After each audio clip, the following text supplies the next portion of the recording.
To answer this question, let's talk about what a clause is as compared to a modifier. A clause has a subject and a verb. For instance, John jumped. That would be an independent clause because it has a subject and a verb and it can be its own sentence. A dependent clause, on the other hand, has a weak conjunction at the front. Since John jumped. So because of the word since, it can't stand on its own anymore, but it still does have a subject and a verb. A modifier, on the other hand, is missing the subject, the verb, or both. So these are modifiers here. Needing shoes, John went to the mall. Or John, who dates Tina, went to the mall. John went to the mall, a place famous for its sales. So this modifier right here is missing the verb, and it has no subject either because there's no mention of John or he anywhere in there. Again, it's missing the verb because ing words are by definition not verbs.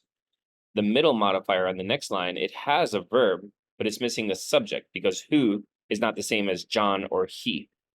And in the third example here, a place famous for its sales. Well, there's definitely no verb there, and there's no subject either, because we would need, for this to be an independent clause, it would have to say, it was a place famous for its sales. It being the subject and was being the verb. So now, in this question here, we see that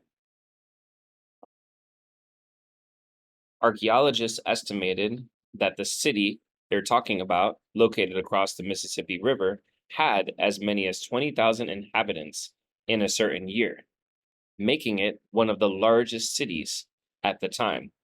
So if we go with this answer here, making it one of the largest cities in North America at the time, it's starting with an ing word. Ing words are not verbs, and so it's a modifier.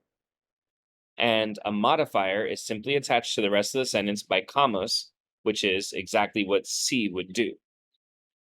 Now, the independent clause in this sentence says that the archaeologists have estimated that the city that they're talking about had as many as 20,000 inhabitants. And this part in green here, that's the middle modifier located across the river. And the red part that we chose in answer choice C, that's another modifier. So you have an independent clause with a middle modifier and a modifier at the end. Now let's read it literally.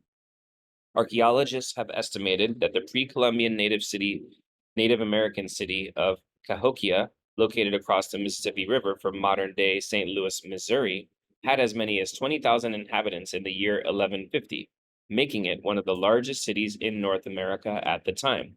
Just notice how much heavier that was when we read it literally.